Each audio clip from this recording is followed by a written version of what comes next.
My name is Jeffrey, and I want to give a shout out to Ellie Gray and Banks Graham, the exterior gateway and border gateway protocols in my life. They're just fantastic. But in all seriousness, I'm here to talk with you tonight about business and how it is that we can be more successful with business, how it is that we can approach it from a different way. Because unfortunately, what most companies don't realize is that their people are their product. If you're a service company, if you are a product company, it's your people. And the competition for those people is getting far more intense, far more competitive. And what we've seen, I'll give you an example. A network engineer, 10 years of experience. You know, the guy's not Gandalf, he's not curing cancer. We lost him just 3 days ago to a $600,000 first-year package from either Facebook or Apple or Google, one of them. But it is really crazy out there for how you are going to try to get and retain talent. And why does this matter? Because most of the talent and most of the workforce that's out there is not actively engaged today. That we've got a lot of productivity lapses coming out of the staff that are here, and that people are always saying, I need more staff, I need more staff.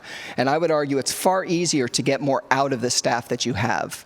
Now, folks should ask the question, why listen to me? What makes me qualified? I don't have an MBA, that may be a good thing, but I have run a very successful business for 15 years, and by most measures, we're doing quite well in a homogenized, commoditized space. And that's because we do approach business differently. Most companies only look a quarter out. They're always trying to cut and trying to make short-term decisions to maximize their profitability. And most of us in this room are not going to be able to positively impact that. We're not going to be able to get the C-suite to change the way that they think, to change the way that they approach business. And most of us as managers have only been role modeled bad things on how to behave, bad ways on trying to motivate people, that we haven't actually been given an understanding of what does engage our staff, what does engage their workforce. Now, what's fascinating is Daniel H. Pink, his work showing that staff and any employee is really looking for, give me the space to do my work. Let me get really good at something that I am passionate about. But most importantly, I want it to mean something. I want it to be purpose beyond a paycheck.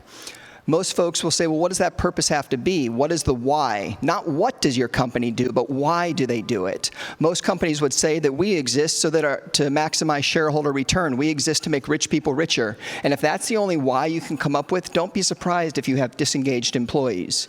We've had multiple generations of MBAs coming out of school treating people the same way that they do a process, trying to measure it and improve upon it, to try to automate it, to try to monetize it. And that is a very difficult thing with people because you have to consider the whole person.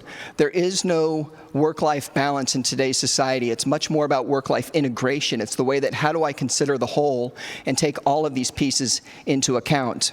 When you think about peak hosting, we don't have the success in the service because I'm running Ubuntu 15.2 or I've got some magical server Intel chip that no one else has access to.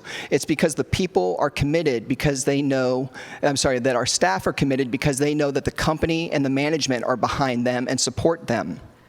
That while it sounds like platitudes, while it sounds like a bunch of soft, squishy stuff, there's actually a lot of truth and a lot of success when you embrace these. Unfortunately, most companies pay lip service to it. They give these half-hearted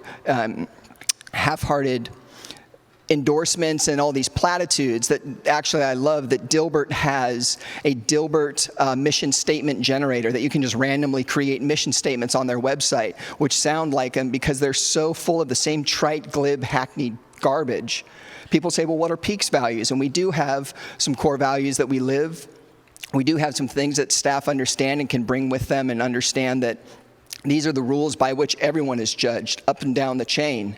And the thing that's exciting about that is that that lets people know where they stand within the company. But beyond that, how do you get your employees engaged? We asked them, what are the things that you guys want? And shockingly, the top 4 were free. The top 4 cost nothing when it came to how is it that we get the staff motivated. But on top of that, one of the things that most companies have missed is engaging in the whole person. And what I mean by that is all of the soft skills. I'm sure that all of you know network engineers out there where they're amazing technically, but their personality is their best form of birth control. And so the issue that you have is they're so ineffective because how they interact. You've got to develop those skills. Companies think that I'm going to magically show up and have communication skills and time management skills. And that soft skills training is as important as the hard skills training, but it definitely gets short shrift. The other side is you'd be shocked if you just make materials, training materials available for people so that they are able to engage on their own time. You'd be shocked at how they will engage or how they will absorb that material. I do recommend, if you're looking at Drivetime stuff, to do Audible and not Kindle. It's just safer.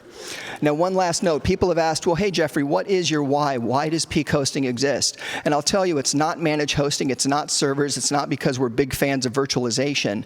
It's this right here. It's the opportunity to share with other companies that you can have the same sort of success that we do when you invest in your people and you put your people before your profits. Thank you.